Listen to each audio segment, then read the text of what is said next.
Assalamualaikum warahmatullahi wabarakatuh. Perkenalkan, saya Muhammad Torik Razak dan rekan saya.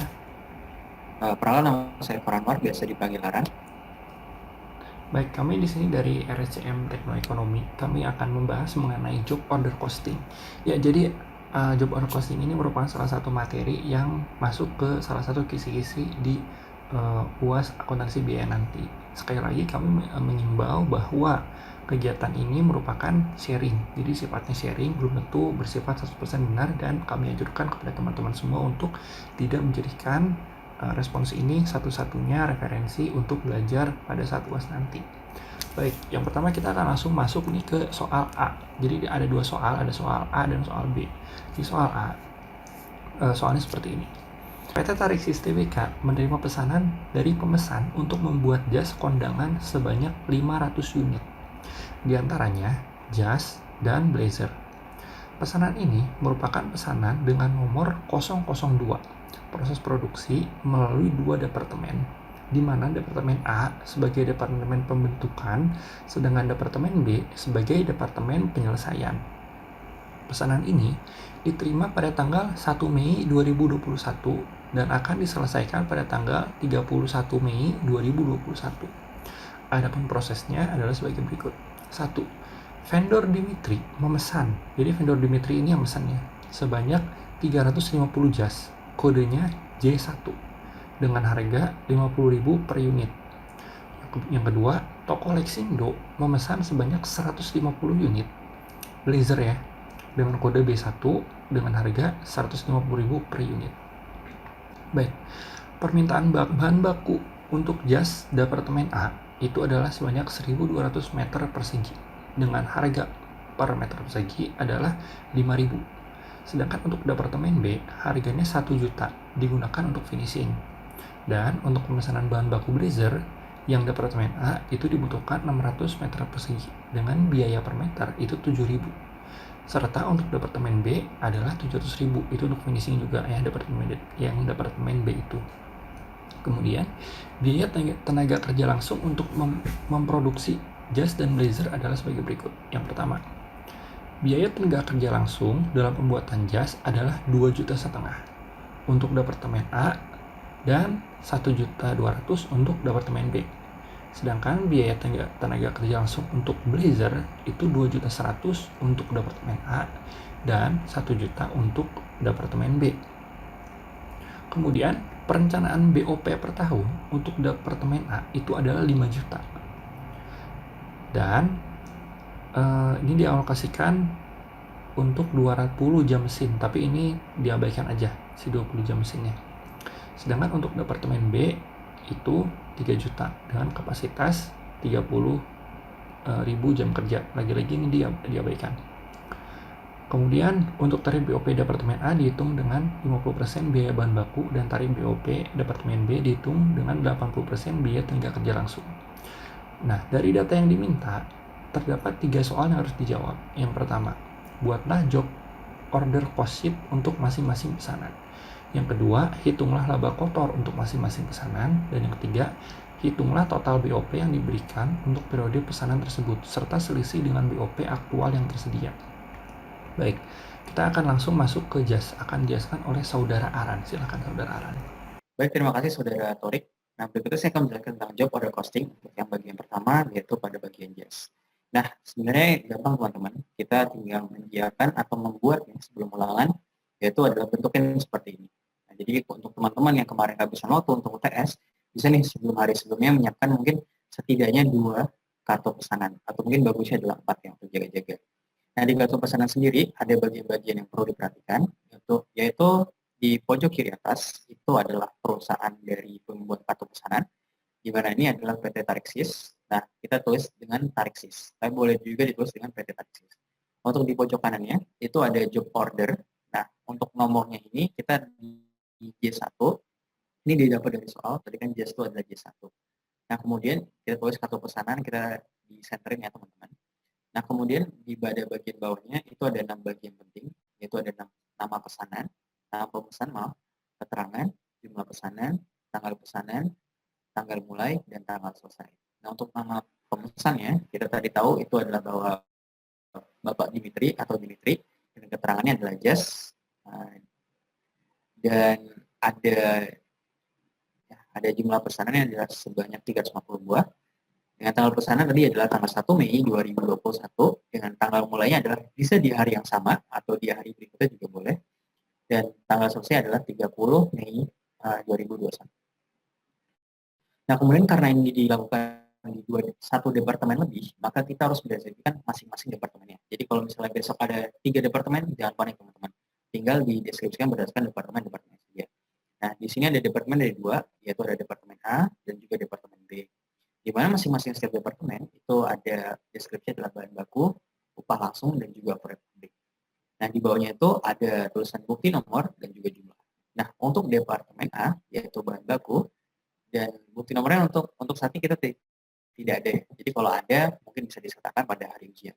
Nah, dari mana kita dapat nilai 6 juta ini? 6 juta ini kita dapatkan dari yang di soal, yaitu adalah 1.200 meter persegi dikalikan dengan 5.000. Maka, ya terima kasih Kakak Torik. Jadi didapatkan hasil 6 juta rupiah. Nah, untuk upah langsung ya, kita ini udah dikasih tahu tadi di soal ya, yaitu 2.500.000. Nah, untuk overhead pabrik atau singkatan juga bisa BOP, ini didapatkan dari 50% biaya bahan baku. Tadi didapatkan di deskripsi. Yap, itu bisa di bold, Kak Torik. Ya, tidak apa-apa.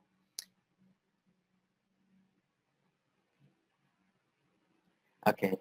Nah, dapatkan 50% dari 6 juta rupiah tadi di departemen A, maka didapatkan 3 juta rupiah. Nah, untuk departemen B sama juga. Untuk bahan baku, kita dapatkan 1 juta rupiah. Nah, ini kenapa langsung 1 juta rupiah? Karena tadi di soal dijelaskan bahwa dia langsung finishing. Jadi udah langsung kita ketahui, tak perlu dikali-kali lagi. Nah, untuk upah langsung, kita juga udah dapat di soal, yaitu sektor banget, yaitu adalah 1.200.000. Dan untuk BOP atau proyek pabriknya, yaitu 960.000, ini didapat dari 80% upah langsung departemen B. Itu ada di soal juga. Ya, makasih Kakak Torik. Jadi 1.200.000 dikali dengan 80%, maka hasilnya adalah 960.000 rupiah. Nah, kemudian setelah kita sudah mendeklarasikan tiap-tiap departemen, oh ya, fun fact aja, departemen ini kalian bisa tulisin di tengah ya, biar dibuat center. Jadi kayak misalnya di atas upah langsung, biar lebih rapi. Nah, setelah kita sudah tahu nih departemen A dan departemen B, kita tinggal buat ikhtisar biaya produk. Nah, ikhtisar biaya produk ini apa sih singkatnya, Aran? Nah, itu singkatnya adalah sebuah ringkasan ya, jadi jatuhnya. Nah, di mana ringkasan ini terdiri dari 3 bagian, yaitu adalah bahan baku, upah langsung, dan juga overhead pabrik atau BOP. Di mana bahan baku kita dapatkan 7 juta rupiah didapat dari departemen A, bahan baku departemen A ditambah dengan bahan baku departemen B, maka didapatkan hasil 7 juta rupiah. Dan untuk upah langsung didapatkan 3.700.000 rupiah, yaitu dari upah langsung dari departemen A dan upah langsung departemen B. Tinggal ditambah saja 3.700.000 rupiah. Dan untuk overhead pabrik sama juga berlaku hal tersebut, yaitu BOP-nya tadi, yang BOP departemen A 3 juta ditambah BOP departemen B 960.000 rupiah. Kemudian kita tambahkan saja, maka dapatkan hasil sebanyak 14.660.000 rupiah. Nah, ini untuk beban biayanya. Nah, untuk harga jual produk, dapat dari mana nih 17.500.000 rupiah? Ini didapat dari perkalian harga jual dengan total unitnya. Nah, kalau kalian masih bingung, itu ada di atas. Nah, jadi ada 350 jas dengan harga per unit ada 50.000. Itu tinggal dikali saja, maka mendapatkan hasil tadi 17.500.000 rupiah. Oke. Oke, selesai untuk job order posting yang pada bagian jas. Berikutnya pada bagian blazer akan dijelaskan oleh rekan saya, yaitu Muhammad Torik. Oke, sekarang untuk yang blazer itu kan sama ya perusahaannya, perusahaan Tarixis. Untuk job ordernya tadi J1, sekarang B1 diganti. Nah, ini tuh bisa sesuai dengan barangnya nanti. Di soal tuh macam-macam, jadi nggak selalu B1 dan J1 itu bisa sesuai soal. Kemudian di sini tulisannya kartu pesanan. Nah, pesannya tadi toko Lexindo, keterangannya blazer, jumlah pesanannya 150 buah. Kemudian untuk tanggal pesanan Itu tanggal 1 bulan 5 2021, tanggal bulannya juga sama, dan tanggal selesainya juga tadi ada di soal tanggal 30 bulan 5 2021. Nah, sekarang kita langsung masuk nih ke Departemen A. Untuk bahan bakunya, tadi kan di soal diketahui dibutuhkan 600 meter dengan harga per meter itu 7.000. Nah, itu tinggal dikalikan, jadi hasilnya 4.200. Kemudian untuk upah langsungnya juga tertera di soal, itu 2.100. Untuk overhead pabriknya itu 50% dari bahan baku. Dengan kata lain itu 2.100.000. Untuk departemen B, bahan bakunya itu 700.000 tertera di soal, upah langsungnya juga sama tertera di soal sebesar 1 juta, dan overhead pabriknya adalah 80% dari upah langsung. Dengan kata lain, BOP-nya adalah 800.000 ya, overhead pabriknya untuk departemen B. Langsung kita bikin untuk ikhtisar biaya produk. Untuk bahan bakunya tinggal kita tambahkan 4.200.000 tambah 700.000 jadi 4,9. Untuk upah langsungnya 2,1 tambah 1 juta jadi 3,1, dan untuk overhead pabrik itu ada di 2.100.000 tambah 800.000 jadi totalnya ada 2,9 juta. Kita totalkan semua itu ada di angka 10.900.000. Nah, untuk harga jual produknya itu tadi ada di soal keterangannya, itu ini toko Lexindo pesan 150 unit untuk harganya 150.000 per unit, tinggal dikalikan itu hasilnya 22.500.000. Nah, kemudian untuk laba kotor yang jas ini J1, laba kotor itu rumusnya harga jual produk dikurang total biaya produk pesanan. Dengan kata lain, tadi kan ini udah ketahuan nih harga produknya segini 17.500.000 dan total produksinya 14.660.000. Ini tinggal kita kurangin aja. Ini kan tinggal kita kurangin, totalnya ada 2.840.000. Nah, kemudian untuk yang blazer B1 sama caranya.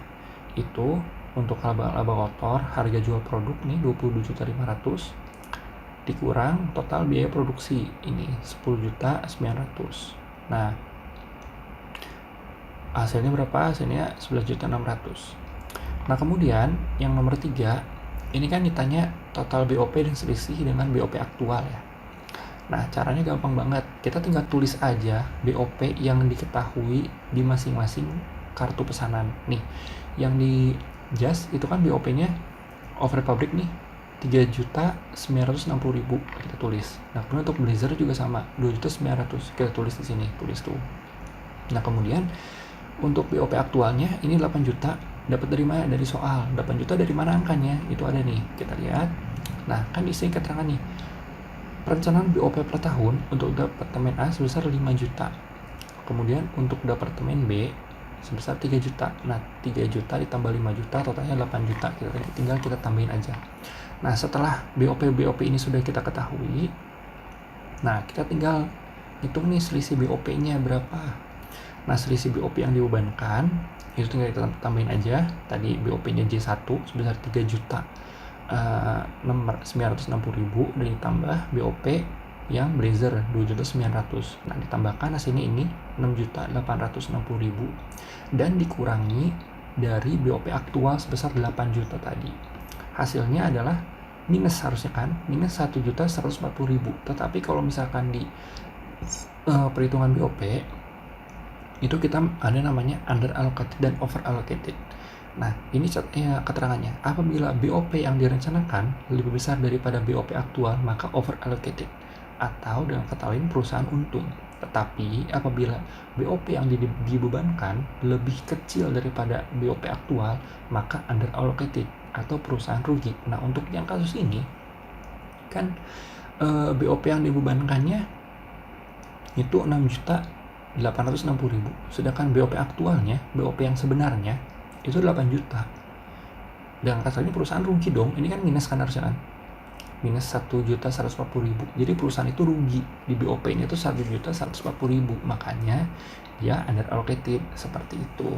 Nah, baik untuk yang soal A, penjelasan seperti itu. Kita akan langsung masuk ke soal B yang akan dijelaskan oleh Saudara Aran. Silakan Saudara Aran. Oke, terima kasih Kak Torik. Nah, berikutnya saya akan menjelaskan tentang soal nomor B. Nah, soal nomor B ini agak bervariasi dikit ya. Nah, saya bacakan aja. PT Ngoke merupakan perusahaan yang produksi berbagai jenis alas kaki yang terdapat dua departemen produksi, yaitu Departemen K dan Departemen L. pada bulan Mei 2021, PT Ngoke dapat pesanan sebagai berikut. Yang A adalah dia mendapatkan pesanan dari Ibu Sayakah memesan 50 buah sandal dengan seharga sandalnya yaitu per unit Rp250.000.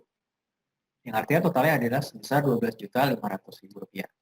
Dan untuk yang A ini job order number-nya adalah A1. Nah, dia juga mendapatkan pesanan dari bapaknya si bapak memesan 75 buah sepatu dengan harganya adalah satu sepatu itu Rp150.000. Jadi totalnya sebanyak Rp11.250.000. Dan untuk yang B ini job number-nya adalah job number B2. Nah, pesanan A1 dan B2 dapat diselesaikan, namun baru pesanan A1 yang diserahkan. Nah, untuk transaksinya yang terjadi untuk memenuhi pesan tersebut dapat dilihat pada tabel ini. Nah, aku disclaimer ya, untuk yang bagian 2 ini beda dengan soal nomor 1 adalah di bagian 2 ini dia udah given, udah dikasih bahwa pemakaian bahan baku, biaya tenaga kerja langsung, dan juga biaya operator pabrik udah kelihatan nih dari tabelnya. Jadi udah dikasih tuh, misalnya contoh nih pemakaian bahan baku untuk A1 di apartemen K berapa? 3 juta rupiah. Untuk departemen A berapa? Segini jumlahnya berapa? Gini. Dan udah gitu. Oke, nah aku highlight aja pada bagian biaya operator pabrik, ini yang masih diperhatiin. Untuk departemen K, yaitu adalah tarif BOP-nya adalah 40% biaya bahan baku. Dan untuk BOP aktualnya adalah Rp1.550.000, maaf. Dan untuk yang departemen L, itu adalah 60% biaya tenaga kerja langsung, dengan BOP aktualnya Rp750.000. Oke, di bawah dikit. Nah, kita tahu nih, ditanyanya adalah job order, cost sheet seperti biasa, dan juga laba kotor pesanan A1 dan B2, kemudian selisih biaya overhead untuk periode tersebut. Nah, kita langsung aja jawab nih. Untuk yang pertama, kartu pesanan, ini sama seperti soal yang tadi, kalau kalian lihat videonya, kita langsung aja kasih. Dan ini lebih gampang, teman-teman. Kita tinggal masukin aja data-data yang udah ada di tabel tersebut. Nah, mungkin aku highlight saja pada bagian overhead-nya. Nah, bagian overhead ini, tadi kan kita tahu nih, untuk yang overhead pabrik yang departemen K, itu adalah 40% dari biaya bahan baku, yaitu artinya 40% dikali dengan Rp3 juta. Didapatkan hasil Rp1.200.000. Dan untuk yang departemen L, yaitu adalah 60% biaya tenaga kerja langsung, artinya 60% dikali dengan Rp1 juta. Jadi dapatkan hasilnya Rp6 juta. Dan langsung aja kita juga itisar biaya produk seperti biasa, bahan baku tinggal ditambahin 3 juta sama 4 juta, 7 juta. Dan untuk upah langsung juga ditambahin hasilnya 3 juta. Dan untuk overhead-nya atau BOP juga sama seperti berikut. Nah, untuk yang tadi kartu pesanan, untuk nama pesanan, keterangan jumlah pesanan, dan DKK itu sudah biasa ya, teman-teman. Nah, mungkin aku kasih disclaimer aja pada bagian tanggal pesanan dan tanggal mulai. Nah, ini aku sebutin tadi, karena kita tidak dikasih tahu detailnya untuk tanggal pemesanannya mulainya kapan, di bulan Mei itu, dan juga pesannya dia kapan, ya, jadi kita bisa istilahnya berasumsi bahwa itu ada di bulan tersebut. Nah, ini 2021 ya. Nah, berikutnya kita tinggal tambah saja, balik lagi ke ikhtisar biaya produk sebesar Rp11.800.000. Dan dengan harga jual produknya adalah Rp12.500.000, itu didapat dari yang tadi udah ditotалin sama dia 50 buah sandal dikali dengan Rp250.000. Ini enaknya yang bagian soal B udah dikasih juga. Oke, berikutnya untuk yang pemesanan darinya si bapak, kita juga sama seperti yang tadi. Nah, saya skip aja ya bagian ini. Kemudian kita langsung aja ke bagian laba kotor. Nah, laba kotor ini sama juga seperti soal nomor A tadi. Kita yaitu menghitung dengan harga jual produk dikurangi dengan biaya produk. Yang dimana harga jual produk untuk yang A1, yaitu yang sandal dipesan oleh ibu Sayakah, tanda-tandanya, itu adalah Rp12.500.000 dikurangi dengan biaya produknya, yaitu Rp11.800.000. Didapatkan keuntungan sebesar laba kotor Rp700.000. Dan untuk laba kotor yang B2, yaitu adalah sepatu, yang pemesannya adalah nyasi bapak, harga jual produknya adalah Rp11.250.000 dan biaya produknya adalah Rp3.400.000. Didapatkan keuntungan sebesar Rp7.850.000. Dan sebenarnya ini lebih tinggi ya, teman-teman. Nah, setelah kita menghitung laba kotor, kita hitung aja selisih BOP-nya. Nah, selisih BOP ini udah dijelasin dengan Kak Torik tadi. Mungkin saya nambahin dikit biar mempermudah pemahaman. BOP dibubarkan, ini didapatkan dari mana nih? Nah, kita tinggal lihat saja nih di job cost sheet kita tadi.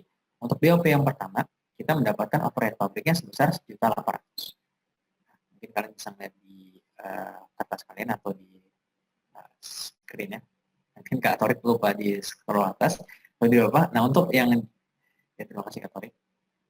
Nah, Rp1.800.000. Nah, untuk yang ke bawah, Dan juga kita highlight nih operating pabrik yang kedua yaitu 650.000.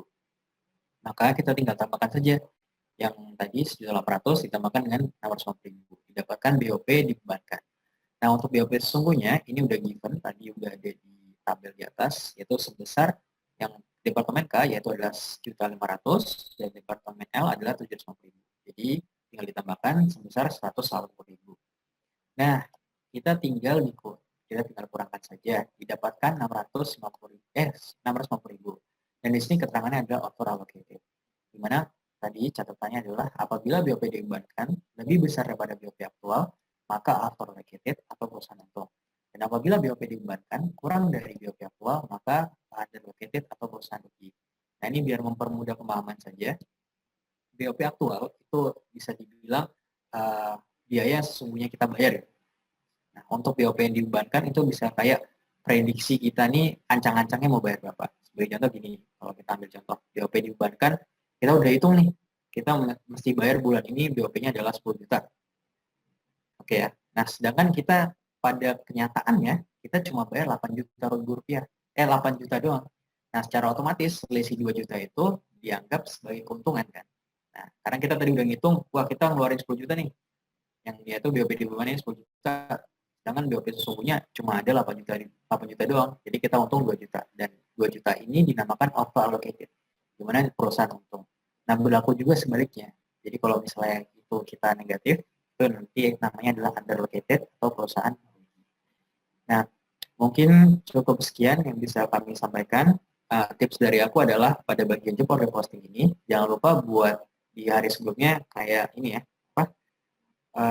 udah ada margin lah, kalian udah buat margin atau buat kerangkanya terlebih dahulu, buat 2 atau 4 lah sampai 4 titik amannya, supaya kalian tidak menghabiskan waktu seperti kemarin di UTS pada bagian pembukuan ya. Nah, mungkin berikutnya akan dijelaskan oleh saudara Torik, mungkin mau nambahin. Baik, terima kasih saudara Aran. Untuk teman-teman semua, terima kasih telah menyimak apa yang telah kami jelaskan. Sekali lagi kami ingatkan, apapun yang kami jelaskan pada saat ini itu tidak 100% benar merujuk kepada apa yang akan dijadikan sebagai bahan patokan UAS nanti. Kami pun mengimbau kepada teman-teman semua untuk tidak menjadikan responsi ini menjadi satu-satunya acuan atau satu-satunya bahan belajar pada UTS nanti. Mohon maaf, pada UAS nanti. Baik, akhir kata, mohon maaf apabila ada kesalahan yang disampaikan oleh kami berdua. Bila taufiq wal hidayah. Assalamualaikum warahmatullahi wabarakatuh. Thank you semua. Selamat menempuh UAS. Semoga nilainya besar semua. Amin. Amin. Selamat belajar teman-teman. Terima kasih.